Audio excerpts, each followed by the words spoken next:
Good afternoon, everyone. We are excited to be with you today to provide information and tips on application submissions for the campus program. Next slide. My name is Latanisha Lewis, and I am a grant management team lead and a member of the campus unit. My co-presenter today is Kimberly Schamberger, grant management specialist. Before we begin, I'd like to introduce the team. Our supervisor is Associate Director, Darlene Johnson. The remaining grant management specialists on the campus unit are Jessica Neal,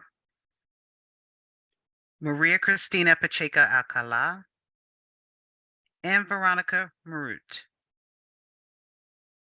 Our wonderful support staff is Essence Dickens, Grant Administrative Specialist. And our colleague with all the grants financial expertise is Michael Sterling, who also joins us today. Next slide. So the purpose of the pre-application information session is to highlight key points in the solicitation. It's not the intent, nor is there sufficient time to go over every aspect of the solicitation. Therefore, the agenda for this session addresses changes in the program, eligibility requirements, key submission information and deadlines, program information, including requirements, federal award information, application components, and tips for submission. Next slide. All applicants are responsible for reading the FY2023 campus solicitation and the OVW solicitation companion guide to ensure that a complete application is submitted. OVW staff cannot comment on the quality of an applicant's proposed project or provide any information outside of what is included in the solicitation. However, campus program staff will be available to respond to questions about the application requirements throughout the period that the solicitation is open. Please feel free to send questions to the campus mailbox at ovw.campus@usdoj.gov. At the end of the webinar, this PowerPoint and script will be available on OVW's website, and a link to the recording will be available in approximately 14 days. Materials will be posted in both English and Spanish once translated. Before we get started, you may find it helpful to have the campus solicitation in front of you for a point of reference during this information session. There is a lot of information to cover, so we will stop periodically to allow for questions. However, there may be a moment when we will need to move on to ensure all information is covered before the end of this webinar. We may be unable to address all of the information included in the PowerPoint. However, the slides will be posted for your reference. We will ask that you submit all questions in the chat box to ensure we can capture them. We will read the question aloud so all participants know which questions we're responding to.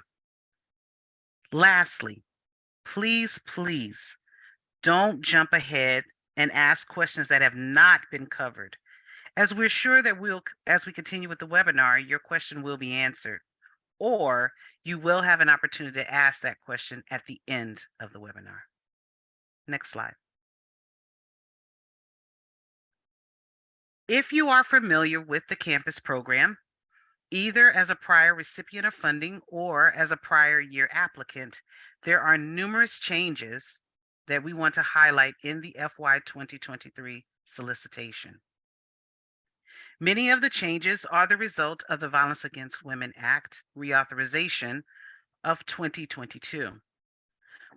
But other changes were made to reduce the amount of information requested in an application submission.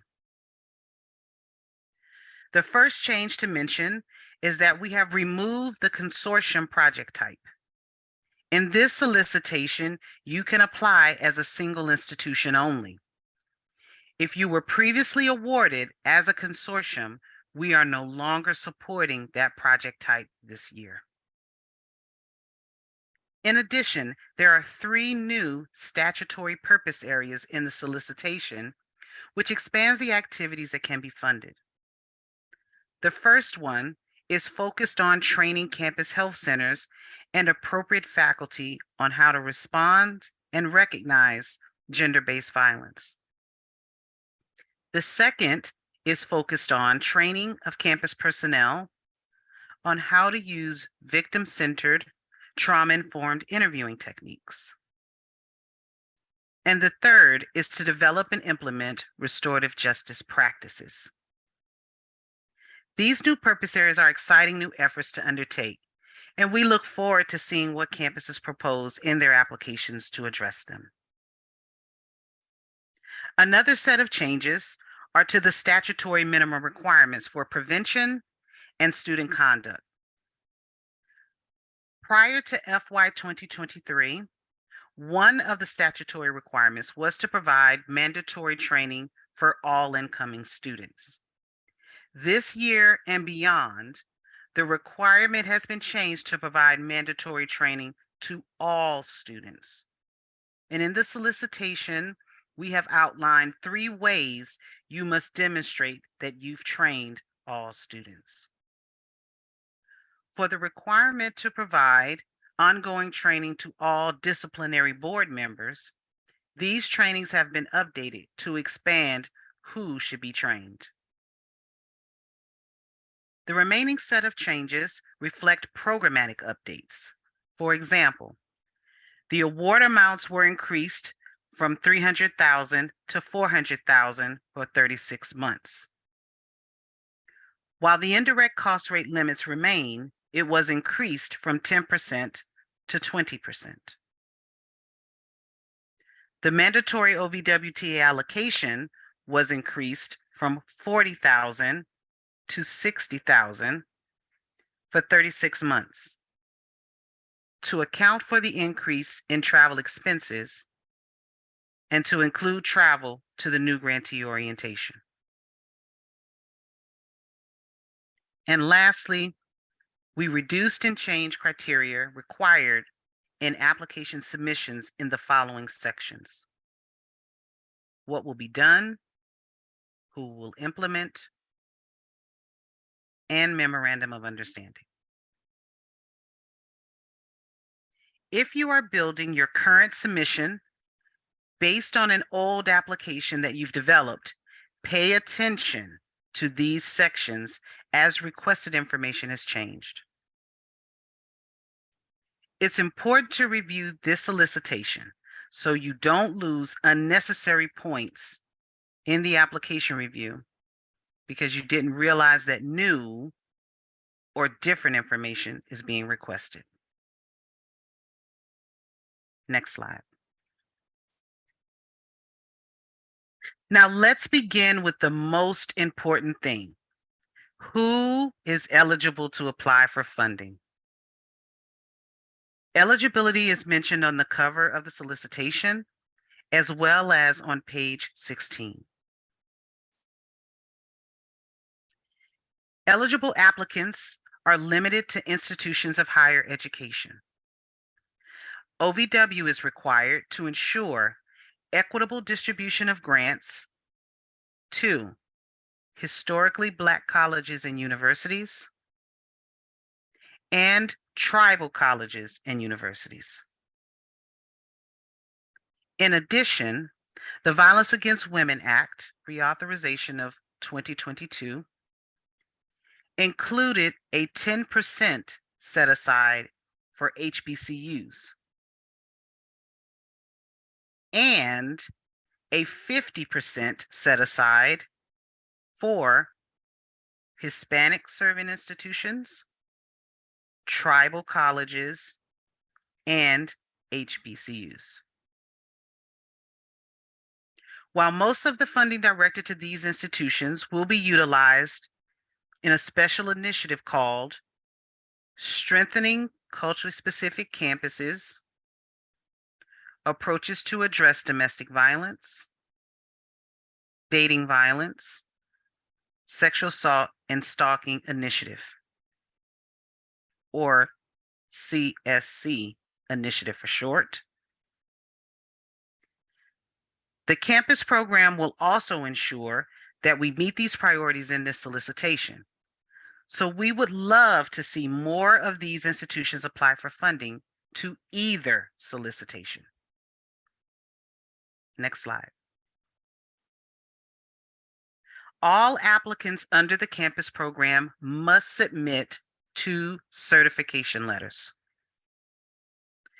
If applicable, a 3rd solicitation must be submitted. If an applicant proposes to provide legal services as part of the project or as part of victim services offered to survivors, then you must submit that 3rd certification. All letters must be submitted on institution letterhead, signed and dated by the highest authority official. For your campus, that may be the president, chancellor, or provost, or another designee with similar authority in the institution. As such, generally, these letters should not be signed by the chief of police or Title IX office. The signatory must be designated by the president or highest official to sign on behalf of the university for any federal funding. The primary 2 certifications are the certification of eligibility and the certification of statutory minimum requirements. Failure to provide both certification letters and include the incorrect signatories will disqualify an application for further consideration. The signed certification letters must be uploaded as separate attachments in Just Grants. Sample letters for these certifications are located on OVW's website. If an applicant is proposing to provide legal services as part of the project or victim services that are offered, a 3rd certification titled Delivery of Legal Assistance must be submitted. Since this is a new requirement as a result of the Violence Against Women Act of 2022, an applicant won't be eliminated during the initial review of the application. However, before an award can be made to an institution, this certification would need to be submitted. As such, if this certification is missing, OVW will contact an applicant during the review process to submit this certification letter only. The signed certification letter should be submitted as a separate attachment in Just Grants if submitted with the application. Some common mistakes that applicants make with regards to eligibility are incorrect signatures, incorrect certifications submitted, or they failed to submit one or both of the required certifications. Next slide. In addition to the certification letters, there are 2 required partnerships.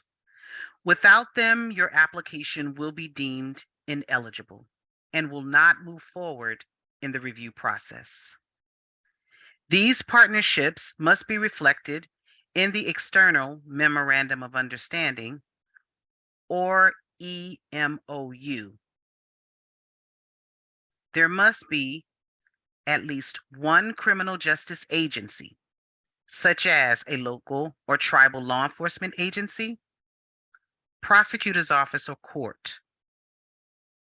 It is important to note that an applicant with sworn campus law enforcement or sworn campus security authorities, campus security officers, is required to partner with an external criminal justice agency from the jurisdiction or tribe in which the campus is located. If an applicant has non-sworn campus law enforcement or security officers, then the campus must partner with a local or tribal law enforcement agency at a minimum. A campus may also partner with another criminal justice agency to strengthen their responses. And the second key partner is at least one domestic violence, dating violence, sexual assault and stalking victim service provider within the community or tribe where the institution is located. For rural campuses, this may mean a victim services organization that serves multiple counties or is located in another county. Eligibility is the area where many applicants make mistakes and are eliminated from further review. So in your application submission, make sure to address all the required components. Next slide. Now we will begin to address key submission information. Next slide. The cover of the solicitation provides information on registering. Registration includes registering with the System for Award Management, or SAM, or grants.gov systems, and registering with Just Grants. All applications must first register with SAM and grants.gov by April 11, 2023. Institutions must update or renew their SAM registration at least once a year to maintain an active status. The average time to register with SAM is about 2 to 3 weeks. For grants.gov, the average registration time is about 1 week. As such, it is important to register with both systems as soon as you can to avoid the inability to submit an application. Registration with both systems must be completed before you can register with Just Grants. Second, applicants must register the entity administrator and the application submitter with Just Grants before the Just Grants deadline.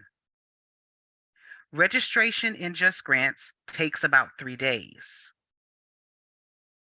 Within 24 hours of Just Grants receiving your SF-424 and the disclosure of lobbying form from grants.gov, the applicant will receive an email from Diamond No Reply at usdoj.gov with instructions on how to create a Just Grants account.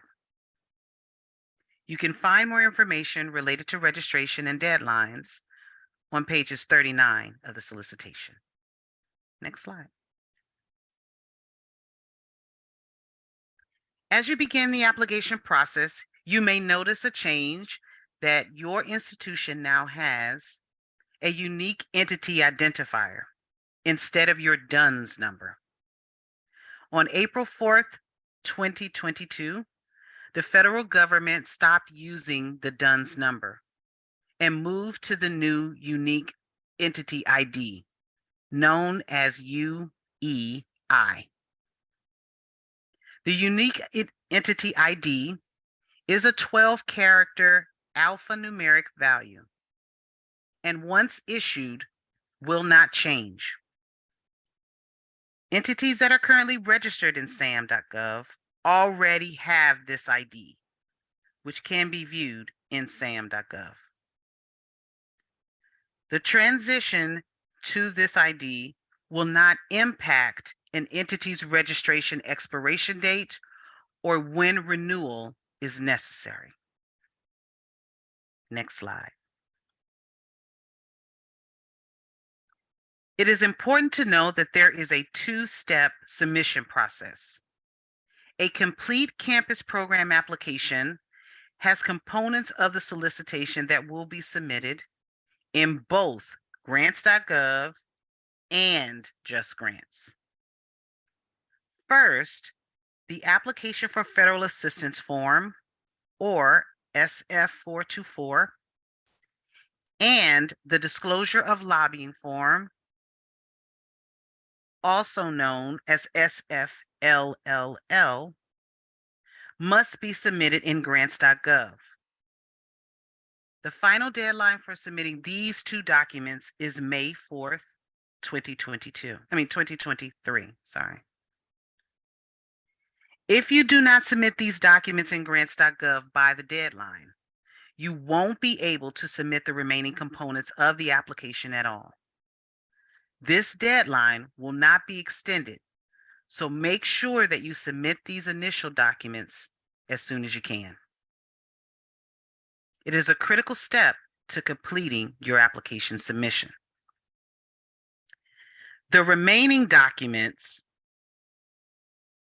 application documents are submitted in Just Grants. The deadline for submitting the remaining documents is May 9th, 2023.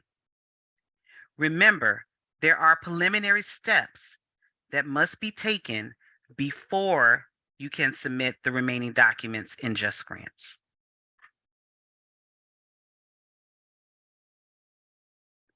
For example, once registered in Just Grants, the application submitter will receive an emailed link to complete the rest of the application in Just Grants. The entity administrator also will need to log into Just Grants to review and invite the applicant's authorized representative before an application can be submitted. More information on Just Grants roles is available on the Just Grants website. Remember to review the checklist on pages 46 and 47 to ensure you have submitted all required documents before finalizing your submission. Next slide. Applicants experiencing technical issues with Just Grants should contact the OVW Just Grants support desk as soon as possible. Please make sure to contact OVW Just Grants help desk that is provided in this PowerPoint and in the solicitation. There is another DOJ Just Grants help desk that exists, but reaching out to OVW's help desk will better support your ability to submit a timely application. If you experience any Just Grants technical issues, make sure that you continue to develop the proposal while you are working to address any issues. Applicants should follow the solicitation guidance regarding technical difficulties. This will enable you to submit a full proposal by the deadline using an alternative method if necessary. Next slide. Now that we have learned about the logistics of submitting an application, let's switch to talk more about substantive components of the program funding. The campus program encourages a comprehensive, coordinated community approach that enhances victim safety, provides services and supports for victims, and supports efforts to hold offenders accountable. The funding supports activities that develop and strengthen trauma-informed victim services and strategies to prevent, investigate, and respond to domestic violence, dating violence, sexual assault, and stalking on campus. The key thing to remember is that the previously mentioned crimes are the focus of this grant funding. As such, your proposal cannot address bullying or general violence because that is out of scope for this program. In addition, sexual harassment can only be addressed when it is used as an umbrella term for these crimes, such as in the context of your campus policy. Next slide. The campus program now has 13 purpose areas as a result of the Violence Against Women Act of 2022. You are required to select one purpose area, but can select more than one as it is relevant to the proposed project. We're not going to go over each of them, but they can be found on pages 6 to 8 of the solicitation. Please take a note that purpose areas 4, 6, and 7 have additional considerations. If you select purpose area 4, then several considerations are needed. You must allocate 20% or more of grant funding to provide direct victim services. This allocation excludes outreach and training activities. As well, if victim services include providing legal services, then the legal services certification must also be submitted with the application. Purpose areas 6 and 7 cannot make up most of the budget or project activities. Since the goal of the program is to provide comprehensive approaches to these crimes, these purpose areas cannot be the only selected purpose areas. If your proposal includes items in purpose area 7, then if awarded, approval must be granted by OVW prior to the purchase of these items. Therefore, you can include these items in your application submission. Next slide. Information regarding the FY2023 OVW priority area for the campus program can be found on page 9 of the solicitation. The selection of a purpose area is optional for an applicant. Should you choose to select a priority area, then your application will be assessed based on the extent to which you met it. So please be certain that you have reviewed the requirements for the priority area. Applications that adequately address these priority areas will be given special consideration during the recommendation process. The first priority area is to advance racial equity as an essential component of ending sexual assault, domestic violence, dating violence, and stalking. To qualify for this priority area, the institution must be designated as one of the following: an Asian American and Native American Pacific Islander serving institution,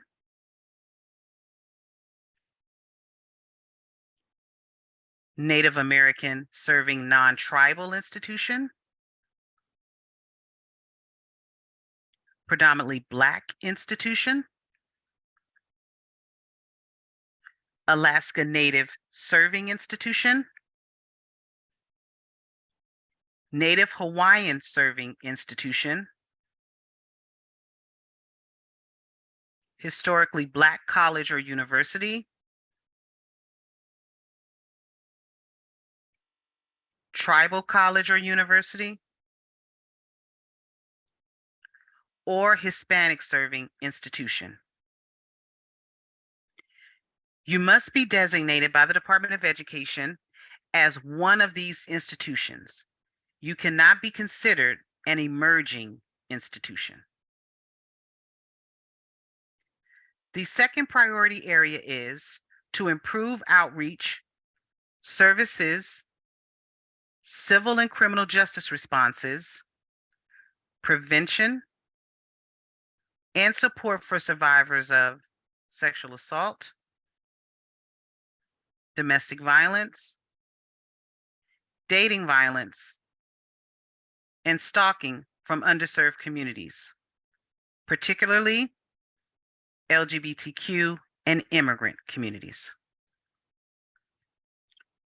To qualify for this priority area, an applicant must include in their proposal activities tailored to meet the identified underserved populations, relevant partnerships with community-based organizations with expertise in working with the identified underserved populations, and budgetary resources to ensure accessibility of meetings or events and materials for the identified underserved population. So, for example, if you are proposing that your campus will work with students with disabilities, then the proposal should reflect the prevalence and dynamics of these crimes in this community, as well specific activities that address the unique needs of students with disabilities who are also victims of these crimes. There should be activities to ensure events and materials are accessible for various disabilities, and there should be relevant partners with expertise in working with people with disabilities and or victims with disabilities. One mistake that many applicants make is to simply repeat what's written in the solicitation, and thus you don't receive priority consideration due to the lack of details provided. Next slide. OVW does not fund activities that jeopardize victim safety, deter or prevent physical or emotional healing for victims, or allow offenders to escape responsibility for their actions.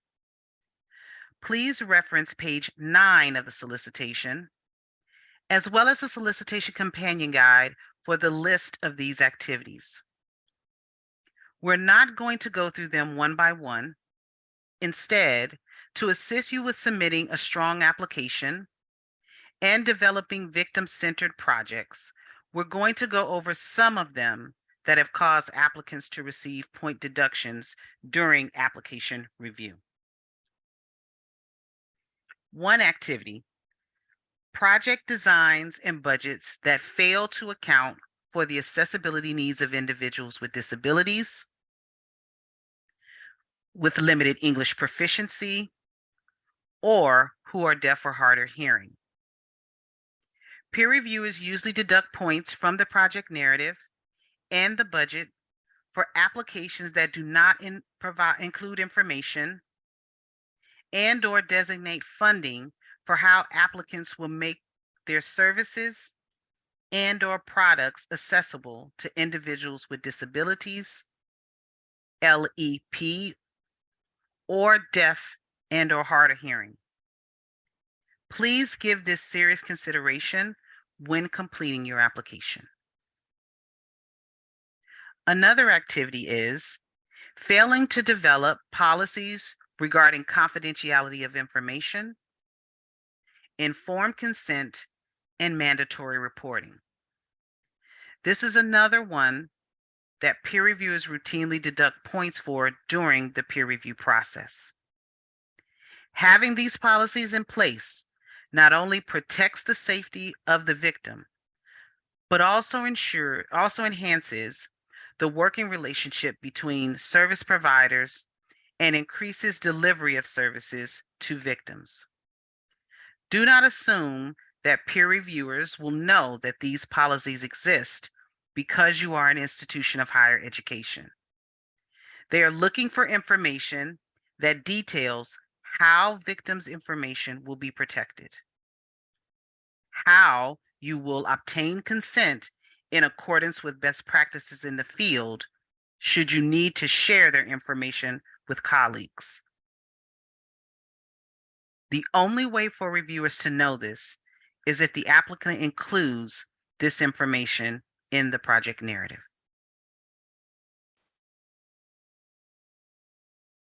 Now I will turn it over to my colleague, Kimberly Schamberger, to discuss out-of-scope activities.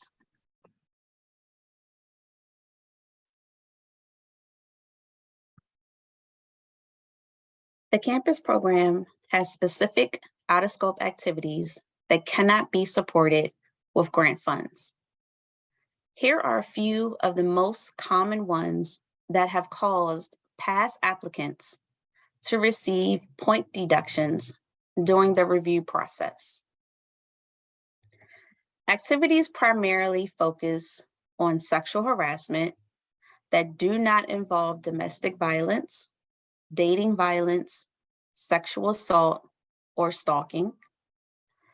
This is out-of-scope activity was updated to reflect that these crimes are now encompassed under sexual harassment in Title IX. It is important to emphasize that activities must focus on domestic violence, dating violence, sexual assault, and stalking, even if you utilize the umbrella term of sexual harassment to present these crimes. Next, trainings, conferences, or materials focus primarily on Title IX and not on the crimes themselves. To utilize the term Title IX as an umbrella term, it is synonymous with identifying that these crimes are being addressed. Campuses can propose policy development, response protocols, including clarifying reporting structures and ongoing trainings to address domestic violence, dating violence, sexual assault, and stalking, since they are covered under Title IX. But this grant is not meant to support Title IX compliance. As such, compliance should not be the focus of grant activities.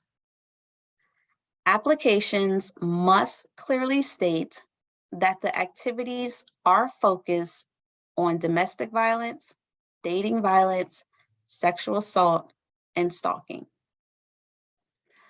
Another out-of-scope activity, purchase of anonymous web-based reporting systems, which includes law enforcement incident databases or apps for students.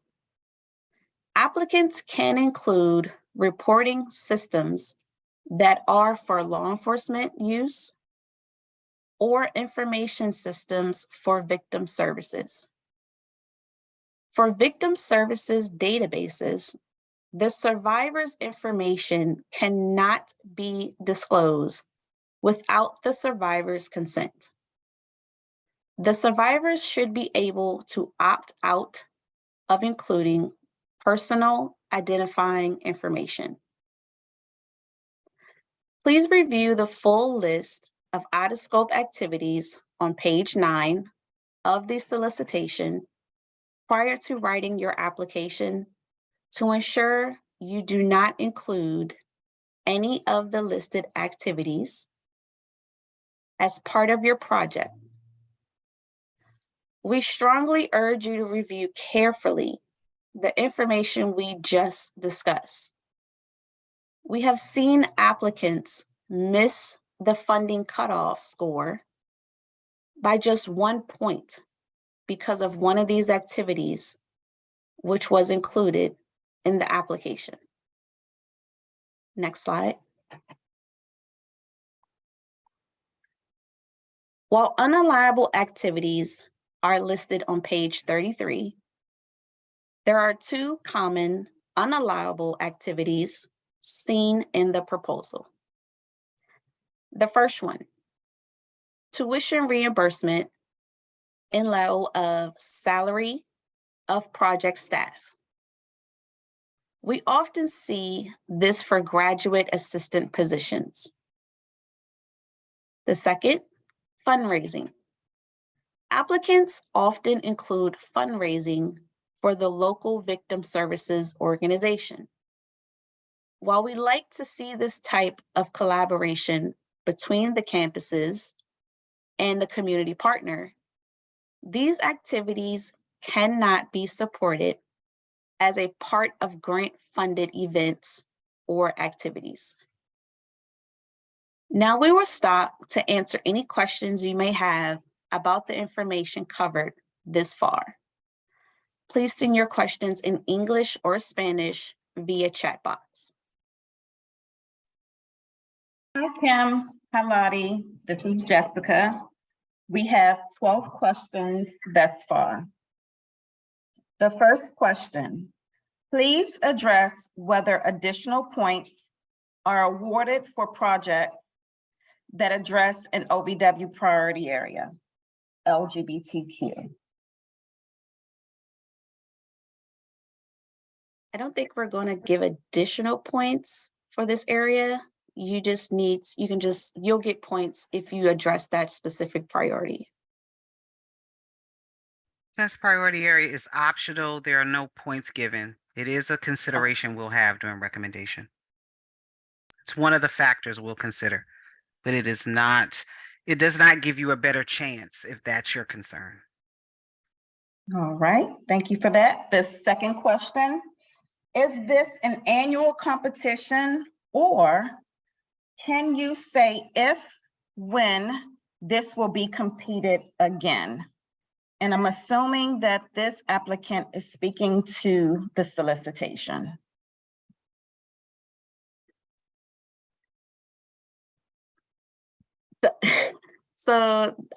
Yes, the solicitation will come out again next year. You can sign up for when our solicitations get released, which is on our OVW website. Or you can also, and that way you'll know when the solicitations are being released for the campus, but we don't have an exact time frame of when it will be released at this time. All right, the next question. For the summary of current and recent OVW projects form, can you define service area, size of service area, and size of target population? For this form, I would suggest for service area, you put the city where or town where your institution is located, the geographic size of that city or town, and size of target population would be your number of enrolled students. Perfect, thank you. The next question. Please tell us again when the recording will be available.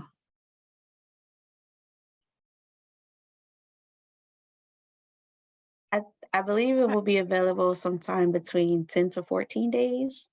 That is correct. This is Lido, so that is correct. Thank you. Thank you.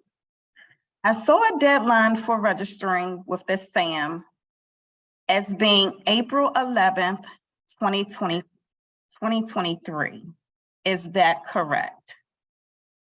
That is correct. Next question. You suggest president, chancellor, or provost sign certification letters. Is it okay for the chief financial officer to sign, also if appointed by the president, to sign contracts to federal government? Yes, we have the caveat, other designees with similar authority. So if not the president, chancellor, or provost, it's any other person who is designated by them to be able to sign on behalf of your institution. So the short answer is yes, the chief financial officer can sign. Perfect. The SF-424 and lobbying form must be submitted by May 4th.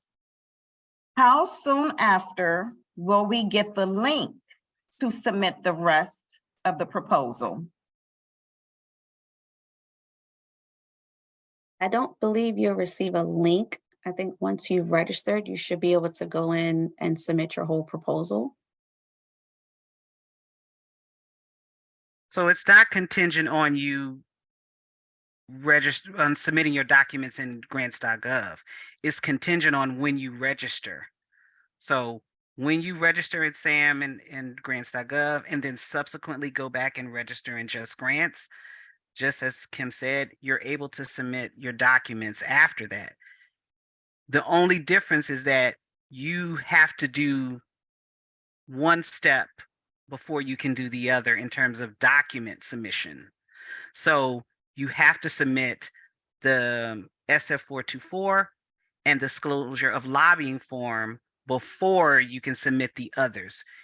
The system will be open. It just won't allow you to submit the other documents. All right. The next question. Do we need to send our designation form, or is that something OVW checks with DOE? I'm assuming DOE that this applicant is referring to is Department of Education. That is correct. You are not required to send your designation form. You certainly can, but you are not required. It's optional. All right. Next question. If we have the PBI and/or HSI designation, do we have to submit the grant special initiative for culturally specific? I assume you are talking about CSC initiative. They are two different, these are two different funding streams.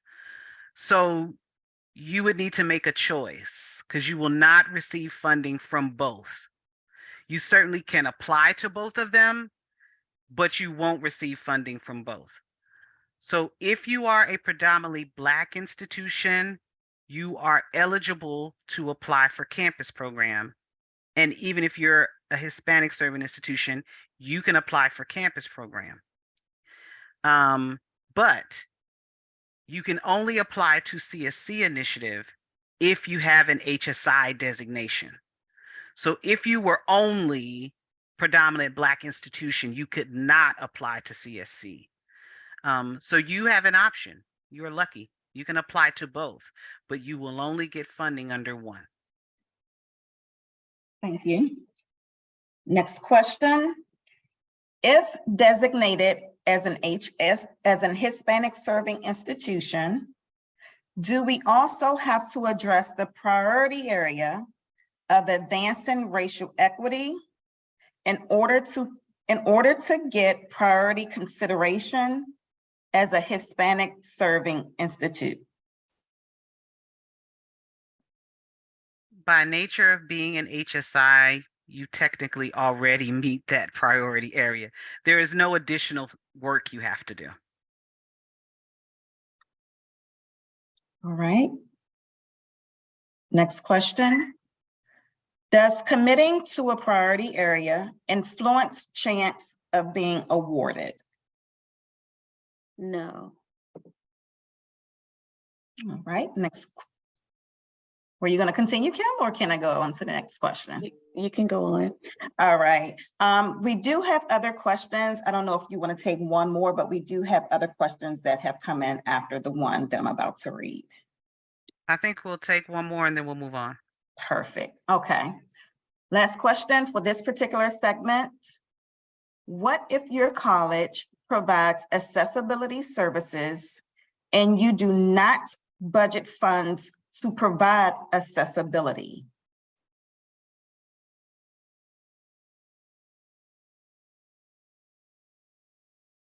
You would just mention that in your application that you will not need those funds? You'd have to say that department, you'd have to, one, put it in your MOU that department is providing that resource in kind. And then in your budget narrative, you would have to say services are being provided by our college and they're being provided in kind.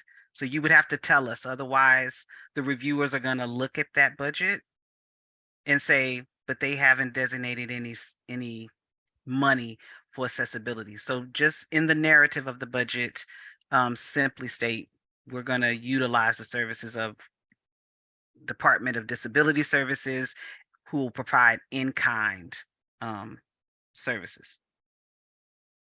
All right. And for the essence of time, we will hold the remaining questions until the end of the webinar, which at this time, we will proceed with the rest of the webinar. Thank you, Jessica. So next we will discuss into key award information to consider as you develop your proposal.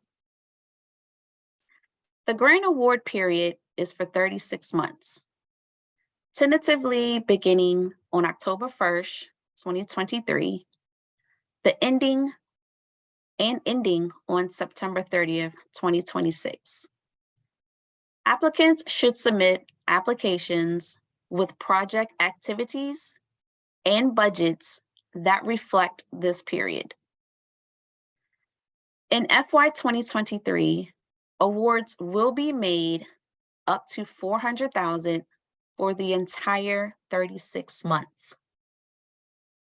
It is important to note that OVW has the discretion to make awards for greater or lesser amounts than requested and to negotiate the scope of work and budget with applicants prior to making an award. Next slide. Both new and continuation applicants are being accepted. New applications are those that are never receive funding under the campus program or whose previous funding expired on or before March 31st, 2022. Continuation applications are those that have an existing campus grant or whose campus grant closed after March 31st, 2022. Grantees that were awarded a campus grant in FY 2021 and FY 2022 are not eligible to apply as the lead applicant or be partner sub-recipient of an FY 2023 proposal under this program.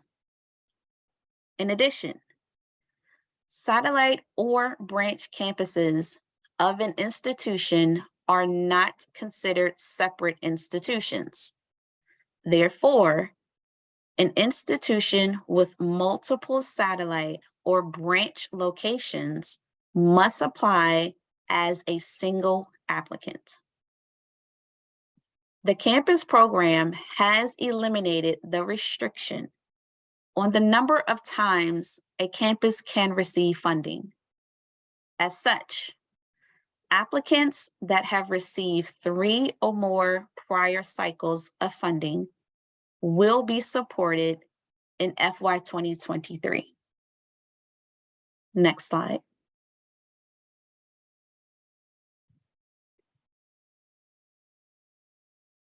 For the overview of mandatory requirements, please refer to the full list on pages 12 through 14 of the solicitation for detailed information on the mandatory requirements. The requirements must be completed by all applicants funded under this program.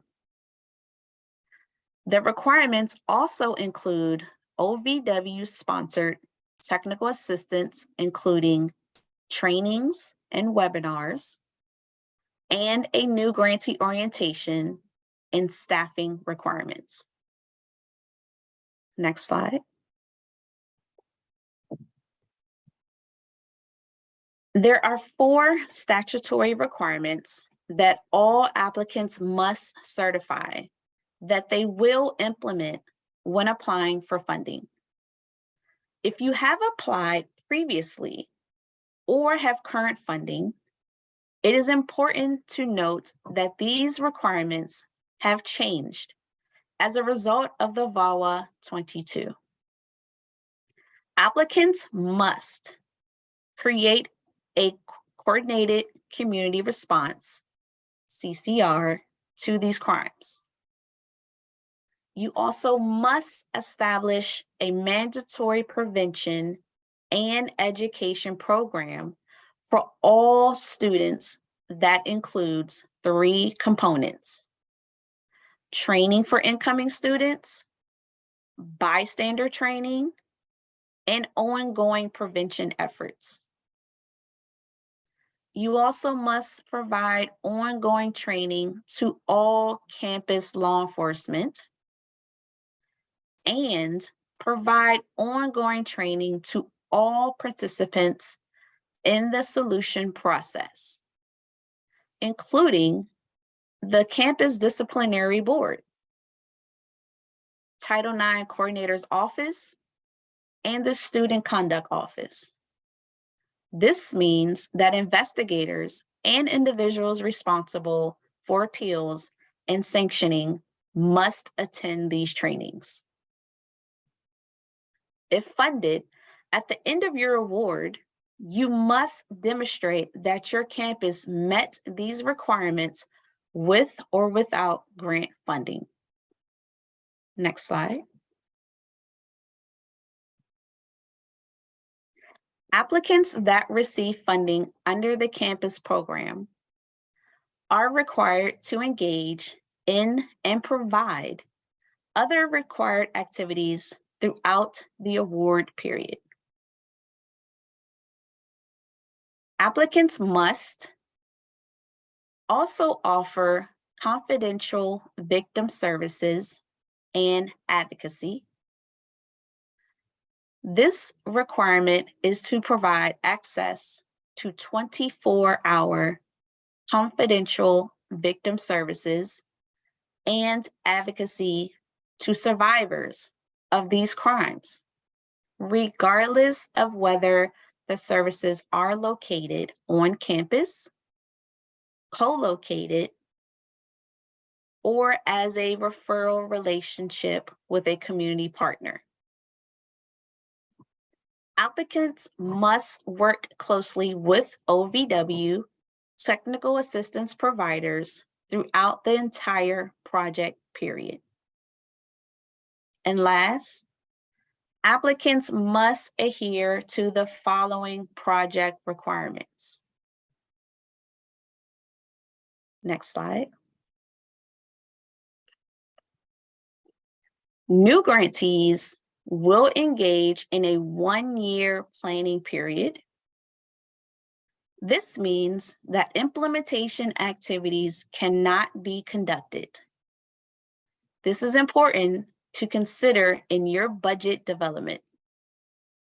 As your campus considers activities in the implementation phase of the project, these activities should be budgeted for 2 years, not 3.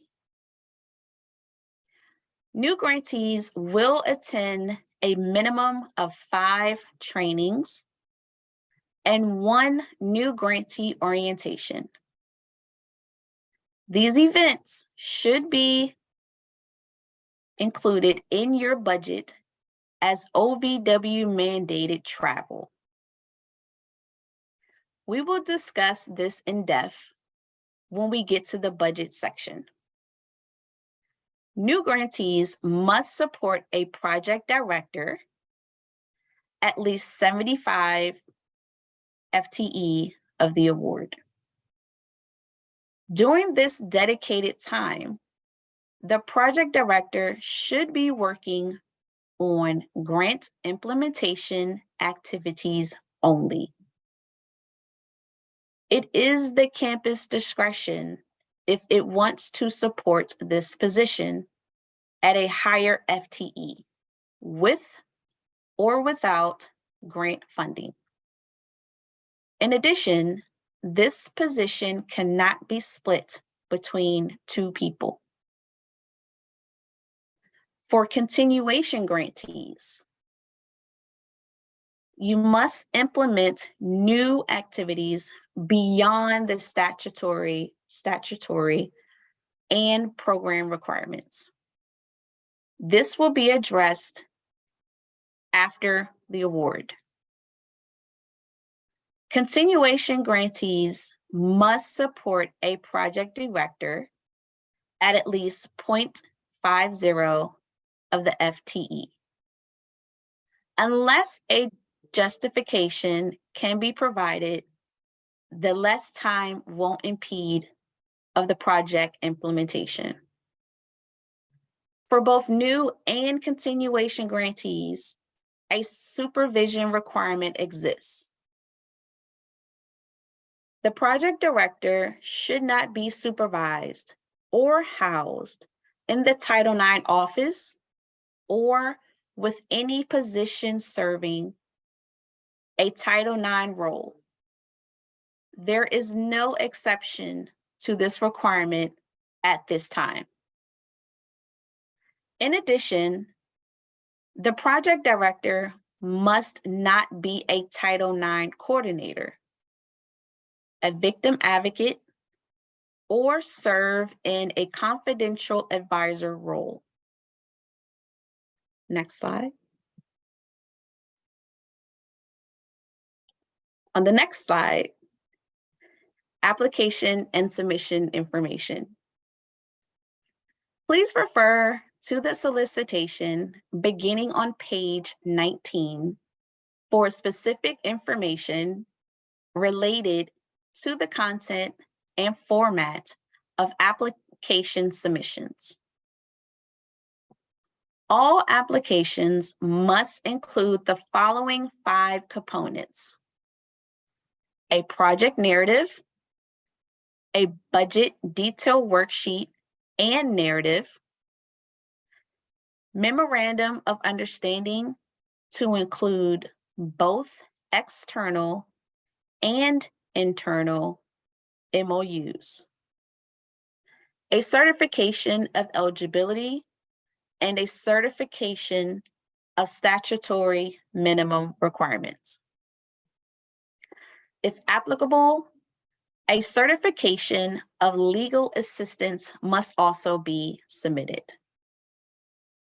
Applications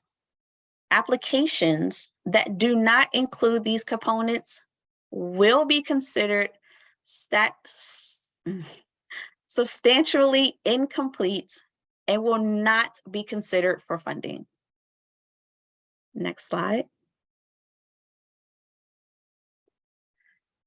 The summary data sheet provides a brief snapshot of your project. The data is used in the initial review of your application.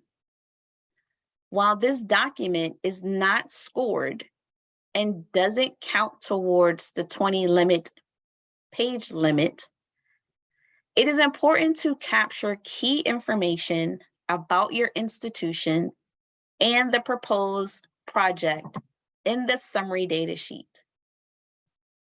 Next slide. The proposal narrative consists of 3 sections: propose of application, what will be done, and who will implement. All of these combined, the proposal narrative is worth a total of 55 points and the bulk of the application. The proposal narrative must be double-spaced. This component of the application submission is where applicants provide detailed information related to their proposed project. Before I get into each section of the proposal narrative, it is important to discuss the page limit. It is imperative that you are mindful of the formatting and the number of allowable pages. The proposal narrative can include charts, which can be single space. However, charts should be used and not normally to make up most of the narrative. Peer reviewers are instructed to stop reading and scoring this section at the page limit. You do not want to lose valuable points due to going over the page limit.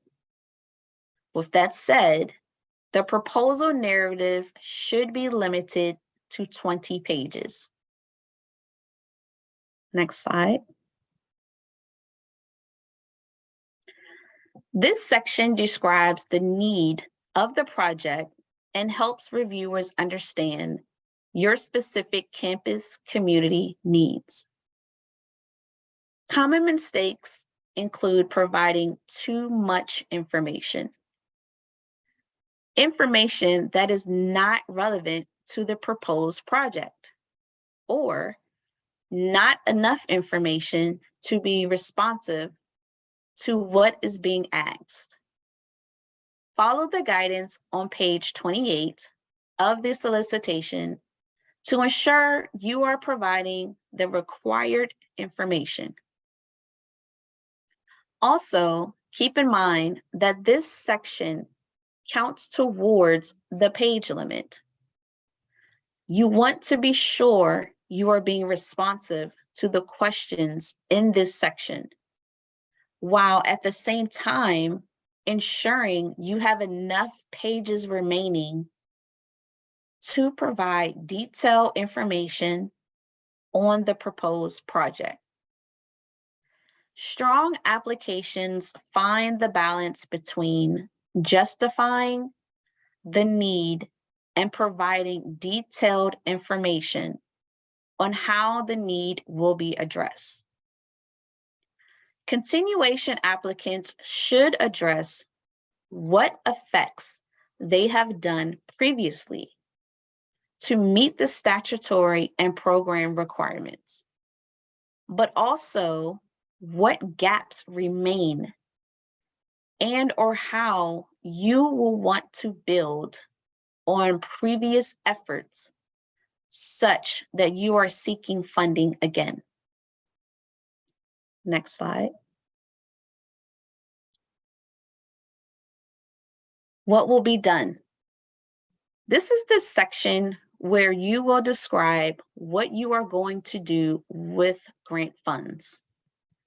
This year, we have changed some of the criteria in this section because we know that awarded institutions will be developing a strong strategic plan during the first year of the award. As such, we have reduced criteria in this section to key information that we want to know about your project. Information provided in this section should be clear and detailed so that reviewers understand how the project will fully address the components listed. For example, there is a difference between stating we offer victim services by providing with a community partner services organization versus victim services are offered by the ex-rape crisis center who provides crisis information, intervention, court, legal advocacy, and representation, safety planning, and risk and lethality assessments for domestic violence victims. Next slide.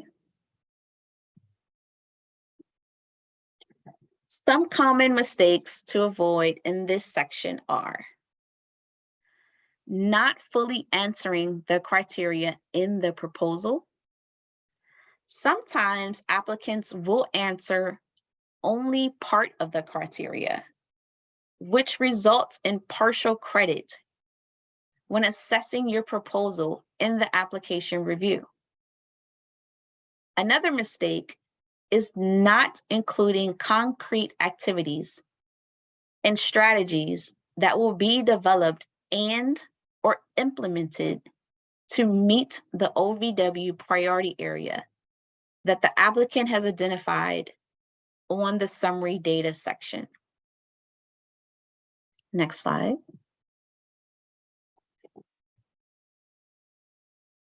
Who will implement the project? In this section, the applicant should identify who are the key individuals, departments, and organizations involved in the proposed project. This section does not list all the partners on the project. All partners should be reflected in the MOU. This section must demonstrate that the individuals, departments, and organizations identified have the capacity to address the stated need and can successfully implement the proposed project activities. Therefore, providing details on their expertise and experience is critical here. In addition, clearly specify each organization and individual's role in the project. If you're planning to hire one of the key positions, provide a brief description of the experience you hope to have and the responsibility of this position. In FY2023, you will notice that we added criteria to this section regarding the commitment, dedicated time, and use of the project supervisor's position to obtain leadership, buy-in, and support for the project activities. We have found that the project supervisor is equally important as the project director in ensuring the successful launch and continued progress in the project.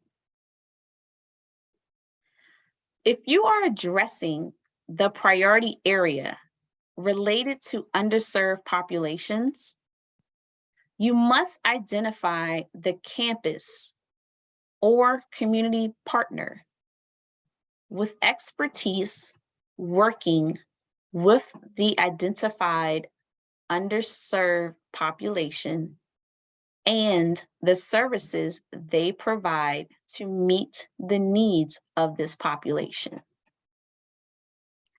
As a friendly reminder, this section is also part of the page limit.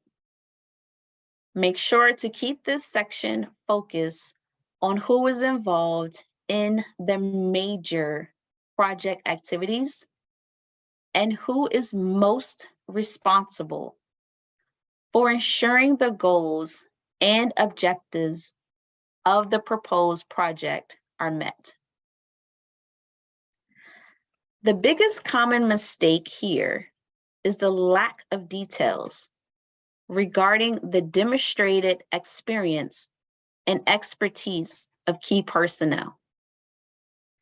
Applicants often don't provide the roles and expertise of each key individual, departments, and organization in this project, in this section.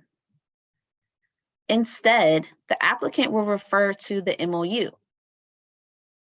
Applicants miss receiving points in this section because the required information is included in the MOU instead of in this section.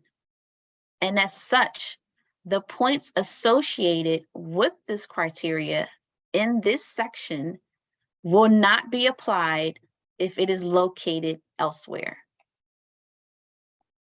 Next slide. It is important to know that applicants will be submitting an attachment for this budget within Just Grants. We are not using the web-based budget as we have done in previous years. During the peer review process, the reviewers will be assessing and scoring the budgets to ensure that basic requirements are met, and it does not include any unallowable activities and/or expenses. It is the applicant's responsibility to read this section thoroughly to support a proper budget. Applicants must submit reasonable based on the resources needed to implement their proposed project. The budget should display a clear link between the specific project activities and the proposed budget items. Specifically, the budget should not contain any items that are not detailed in the project narrative. The budget narrative must support all costs included in the budget. Explain how the costs of goods and services are determined and how they will fulfill the overall objective of the project. The budget must reflect 36 months of project activity. You should include funds to attend mandatory campus program training and technical assistance in the amount of $60,000, with an additional $10,000 added for applicants from the U.S. territories, Alaska, or Hawaii. Applicants must include more than the minimum amounts. This also should not exceed the budget cap, and it should not contain a match. In developing the budget, applicants should financially compensate all project partners for their participation in any project-related activities, including but not limited to compensation for travel and time expenses, to participate in project development, trainings, and implementation. The budget must include compensation for all services rendered by project partners, including the victim service provider, unless otherwise stated in the external MOU. If a partner is a state, local, tribal, or territorial agency, and the partnership duties are conducted within the course of the agency's regular scope of work, the applicant does not need to compensate the partner if an explanation of this arrangement is included in the budget and external memorandum of understanding. In the budget, the applicant should include in the budget narrative that no compensation will be granted for this grant will be utilized. Accessibility. The budget should also include funds to ensure project activities and materials are accessible to individuals with disabilities and students with limited English proficiency. For example, videos could be closed captioning and translated into other languages. Written materials could be translated into different languages. Interpreters could be made available at events and or in the process of providing direct services for those who are deaf, hard of hearing, or speak a language other than English. Indirect costs. Indirect costs under the campus program have been revised, but are limited to no more than 20% of modified total direct costs. This limit applies to both direct recipients and subrecipients of campus program funds. Victim services. If you are proposing to develop, implement, or strengthen victim services, then the budget should allocate 20% or more of the grant funds to this activity. It must be allocated for direct services to supervisors only. It cannot include outreach and training activities. Now I'd like to introduce my colleague, Michael Sterling, who is a grant financial analyst, financial team lead in the Grants Financial Management Division, also known as GFMD in OVW. He is going to provide you with additional information on the financial requirements of the solicitation. Thank you. In the next couple slides, we are going to focus on aspects of your application that relate to the documents that our financial team, the Grant Financial Management Division, or known as GFMD, reviews. More specifically, we'll discuss some items that GFMD has identified from prior year's applications that would help with expediting our review process.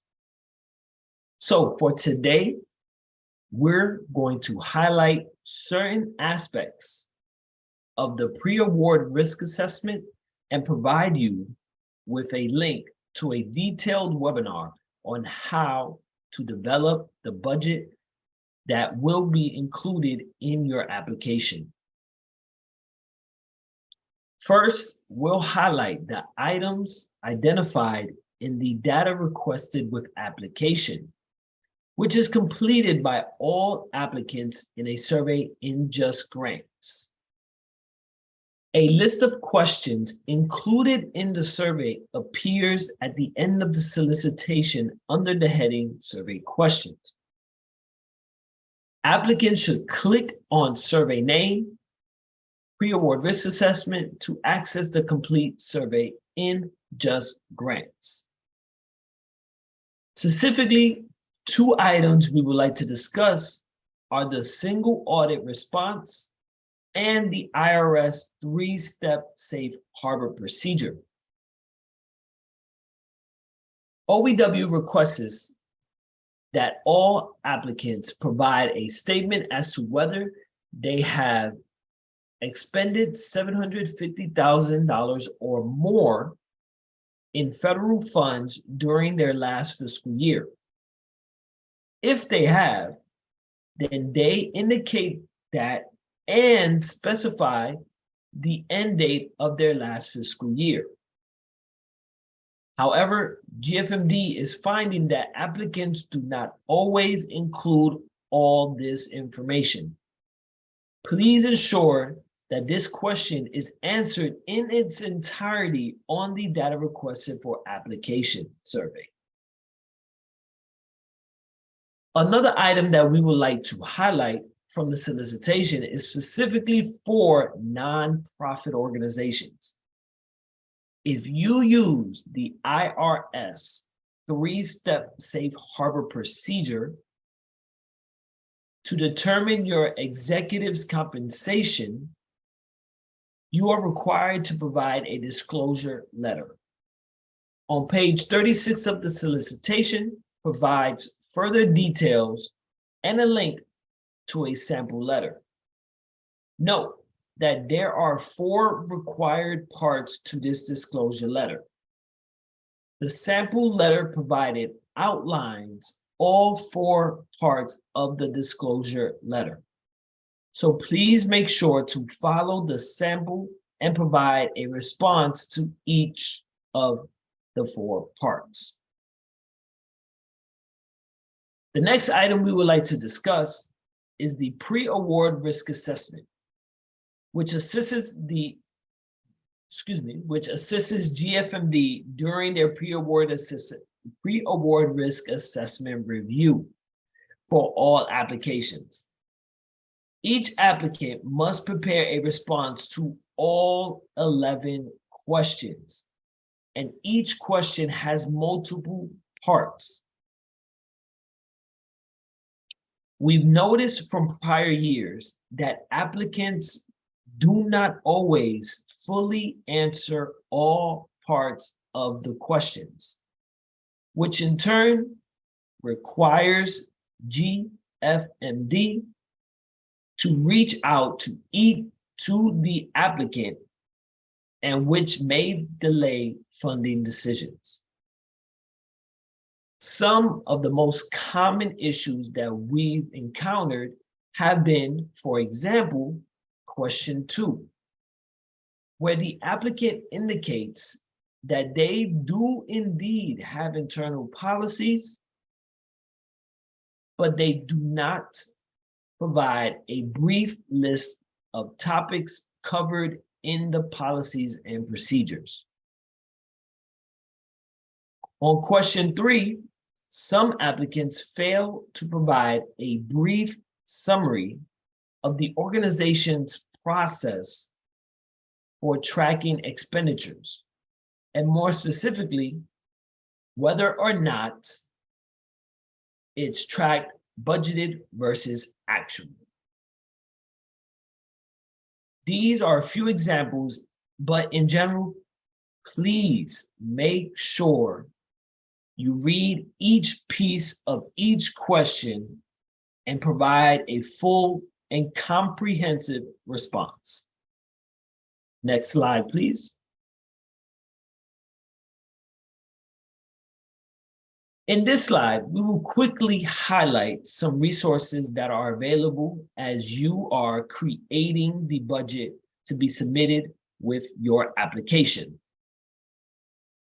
Over the last couple of years, GFMD has developed a detailed webinar presentation on how to develop a budget to be submitted with OVW applications. This presentation addresses some of the challenges that you may face with your budgets and provides some insight on OVW's budget review process.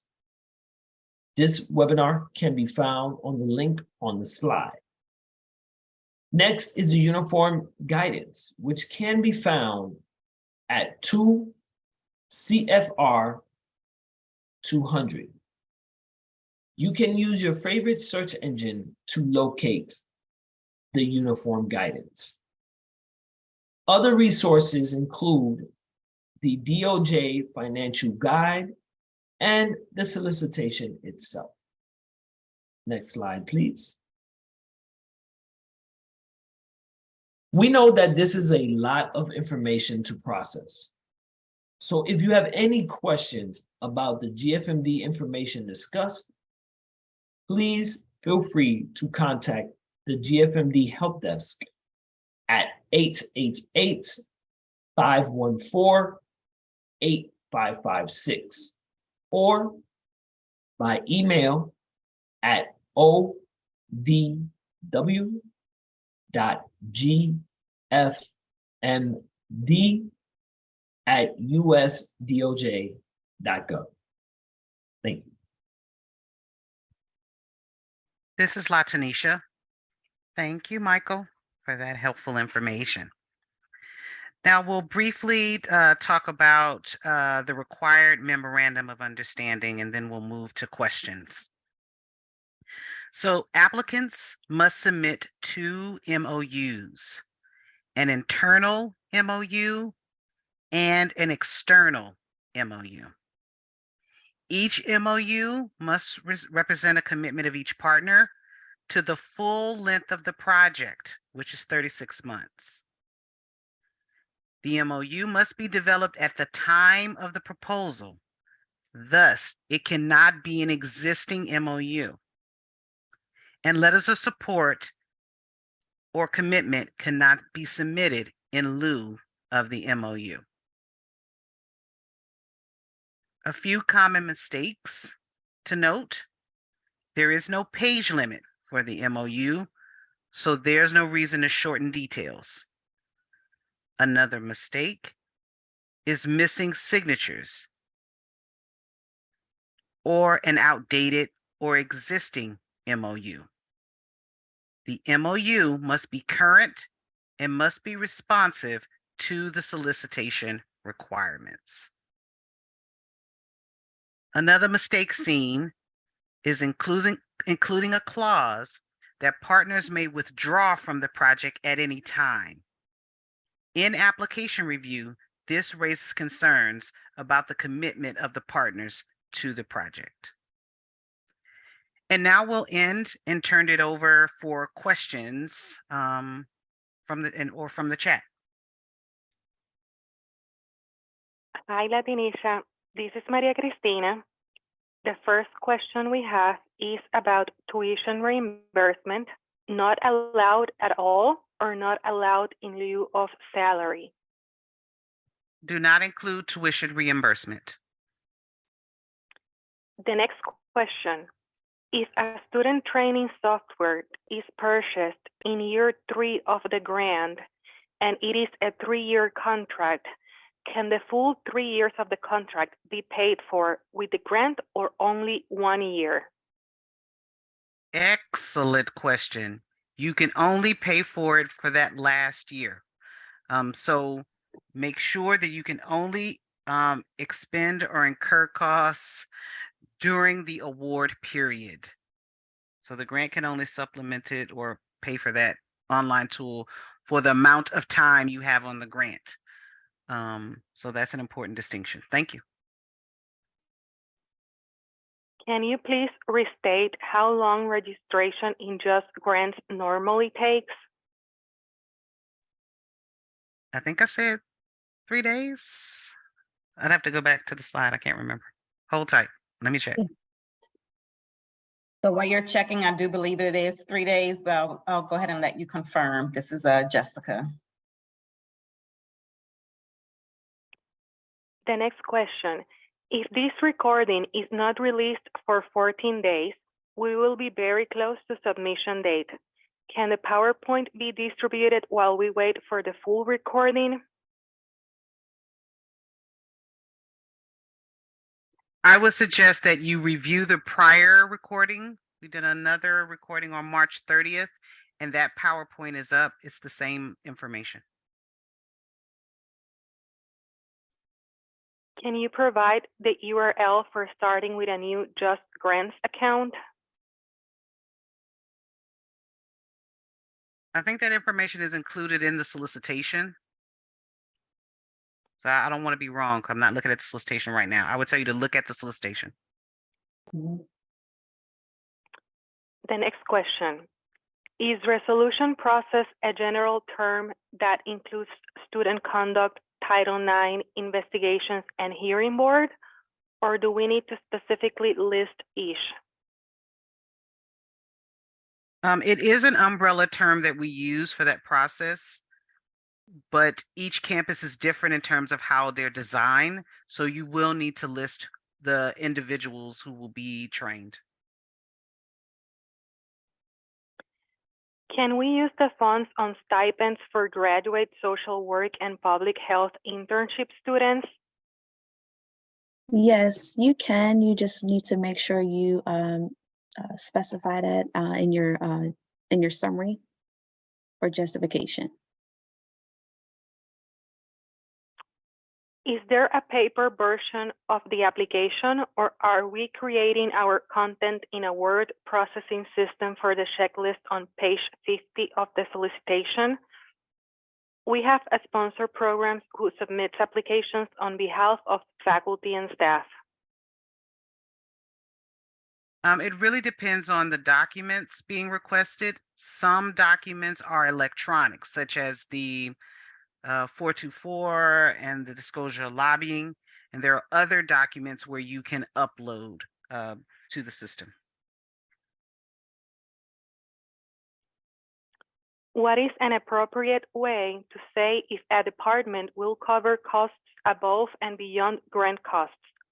For example, our budget covers salary and travel and doesn't leave room for much else. We intend to cover marketing, translations, and interpreting from our departmental budget. Do we just note X department will defray costs for X, Y, and Z? I think for some costs that are going to be in kind, you do not need to include anything in the budget, but I would definitely say for accessibility costs, you do want to make a note in that budget that the costs are being done in kind. Other in-kind costs you don't necessarily need to include. This is Michael, to confirm that is correct. The other in-kind costs do not need to be included in the budget. Before we continue with the next question, the person who had the question about registration and just grants, it takes about 3 days.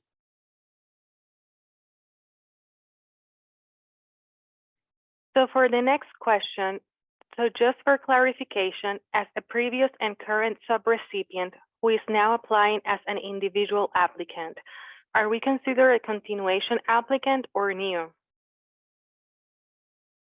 The way it's written for new applicants this year, you would be considered continuation. If we do priority area 2, can we focus on one population or must there be multiple? You can focus on the one population.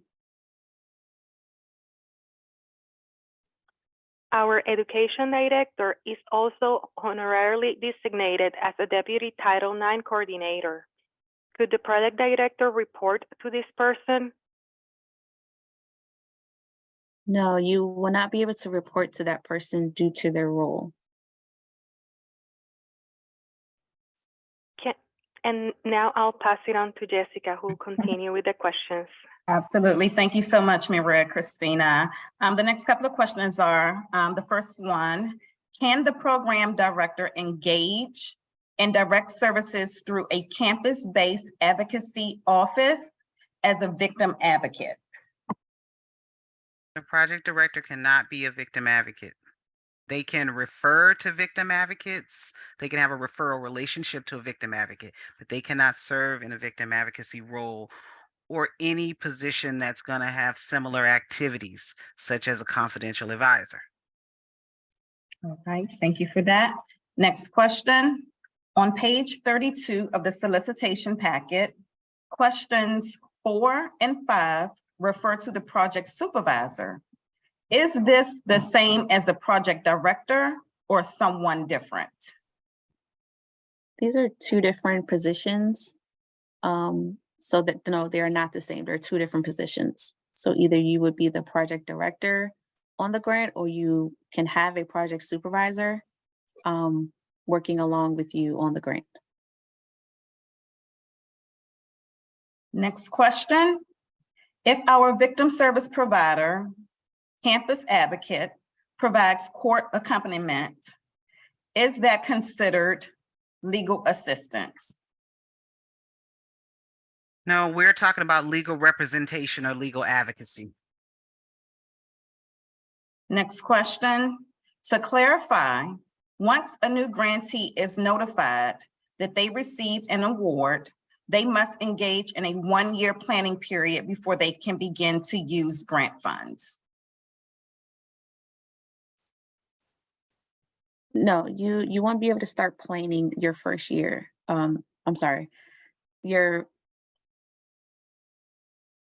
are able to use grant funds. You're just limited in what you can use it for. Because you're in a planning period, you cannot do any implementation, but you certainly could use grant funds to pay for the project director, potentially the project partners if they're helping you in planning. Next question. Can you please clarify the 0.75 FTE requirement? Can the project director only do this job? So a new employee would need to be hired for this role. The person who is in this role as project director, 75% of their time must be used doing this grant. So that is your discretion, whether you want to hire someone new or utilize someone at the institution, but the majority of their time must be utilized on the grant. All right. Next question. Also wondering, can you please clarify the FTE requirement? Okay, I'm sorry, that's the same question. The next question, is the who section a repetition of the partners listed in the MOUs? To clarify, if listed on an MOU, then should they also be listed here? No, only your partners are going to be listed in the MOUs. The who section is just your department, where you will list the people in your departments listed in this section. You will also list the community partners, but it is only the key ones. So you're probably listing your 2 required partners, the Victim Services Agency and the Law Enforcement Agency. Remember, we said only the people who are most responsible for the project. The MOUs are going to list every possible partner that's going to be on the project. We're All only right. looking for key people.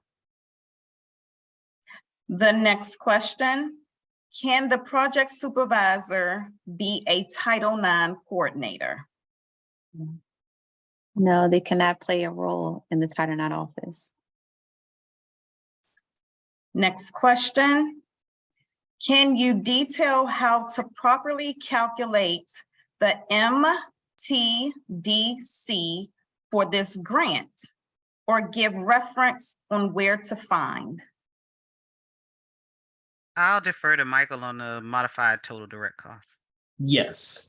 So the modified total direct cost would be, and this is Michael, and I'm looking at the uniform guidance. On the definition, they do break down what is considered to be a part of the modified total direct cost. And it would be all direct salaries and wages, fringe benefits, materials, supplies, travel, and up to 25,000 of each subaward that the applicant may have.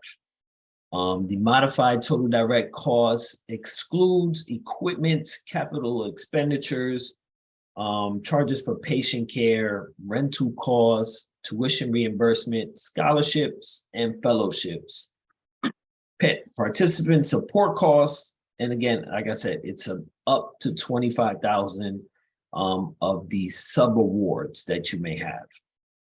Again, you can locate this in the uniform administrative requirements or the uniform guidance under definitions.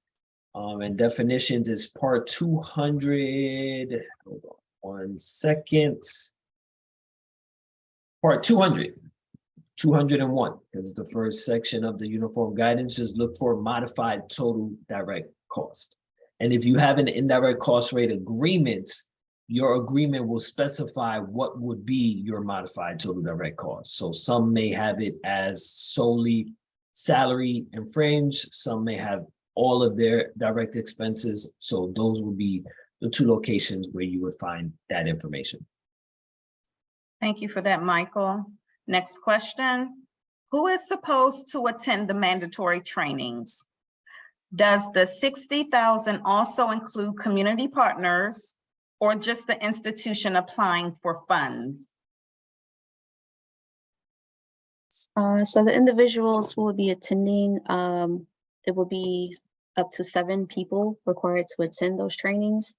And it can consist of who's part of your law enforcement, your prevention and student conduct. And that information can be found in the solicitation and in your the letter that went out to all grantees for their help me out, Lottie. Can't remember the name of it. Welcome letter, you're trying to say? Welcome letter, yes, and your welcome letter that was sent out to everyone. I think for the purposes of application, you can certainly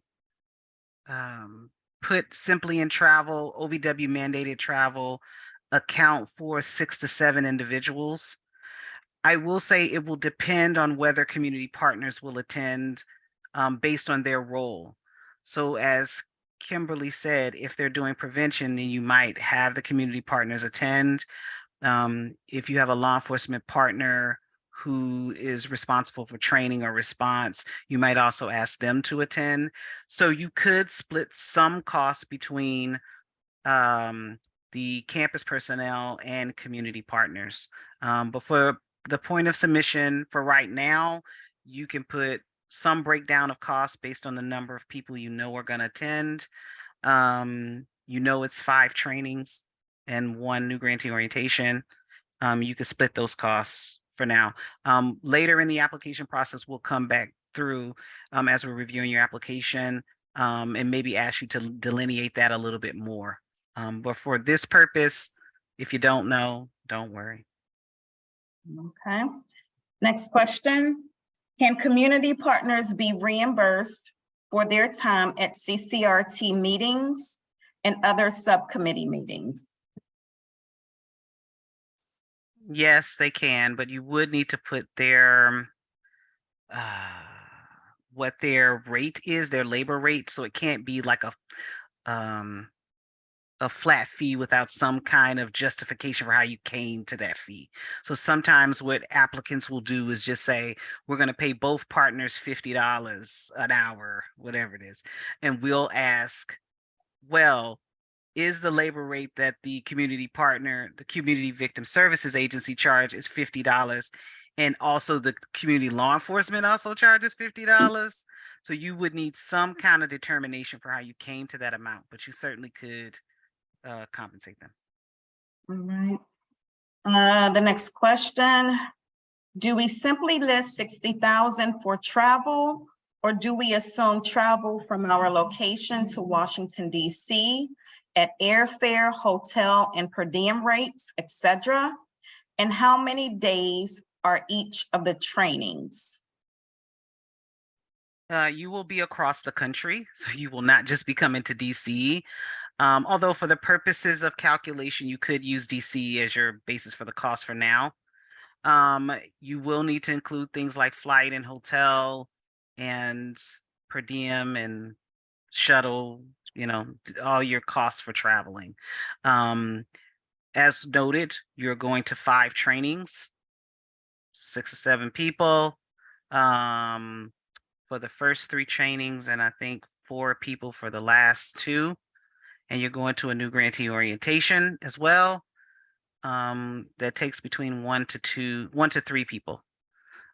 So you could budget roughly about 4 nights of hotel stay. That's a good average. We still have an abundance of questions, given the time we're already at 3:57. Would you like to take at least 2 more questions? I would like to take those financial questions so Michael can answer them. Sure, we did have one. What is an example of an indirect cost? So this is Michael Sterling. An example of indirect costs would be general expenses that cannot be directly tracked to the grant. Generally, those will be administrative or faculty expenses as indicated in the uniform guidance. These are usually, again, like I said, general expenses that cannot directly be tracked with the grants.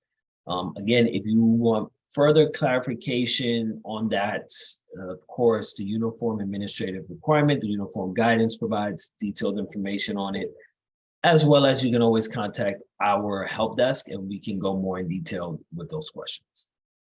Perfect. Thank you, Michael. The next question, where is the risk assessment located? Oh, sorry. Yes. So in the solicitation, that information is under the summary data sheet, the information that's included under there. There's going to be a line, I believe it is page, and I just had it up, I do apologize. Page starts on page 24 into page 25. That's pre-award risk assessment, and those will be the 11 questions. And that is the information that's needed, and then included as well above that will be or below that will be also the information that we spoke about regarding the IRS 3-step safe harbor, as well as the single audit requirements as well. All right, I have two other budgetary questions for you. The first one of the two is to clarify on the budget narrative. Is this part of the proposal narrative or is this a separate document? Some of the information reads as conflicting within the grant guidelines. So because you will be submitting a budget, the version of the budget, your budget and budget narrative should be together. Now, they can be two separate documents, but they need to be associated with together. So when I say that is, if you have one document that is solely the computation and the line item breakdown of the budget, and then another document as a narrative for each of the line items, we are able to review it that way, or you put it all as one document to reflect it all. We cannot tell you exactly which way to submit it, but the main thing is you want to ensure that full detailed information is included with your budget. That means computation as well as narratives for each of the line items, and as well as everything else that's required of you from the solicitation. Perfect. And the very last budgetary question is there a sample budget or is there a place where it can be found in the webinar? There is a sample budget, I believe is on our website, and I want to say as well on the solicitation, and I do apologize if I'm wrong, but I know on our website, we do have a sample budget, as well as the link to the webinar as well, breaks down what is the information needed with the budget. But again, if you want more clarification or you have more detailed questions regarding your budget or creating the budget, please feel free to contact the Grants Financial Management Division Help Desk, and we will be able to go more in detail if you have specific questions related to the budget. Perfect. And those were the budgetary questions. So I would turn it back over to my team to conclude the webinar for today. I will say if we did not get a chance to address your question, please feel free to send your questions to our campus inbox, which is located here on your screen at ovw.campus@usdoj.gov. You can also address any more questions you have for Michael at ovw.gfmd@usdoj.gov.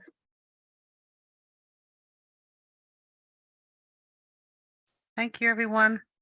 Have a great time, great week. Good luck to you all. Good Thank you so luck. much.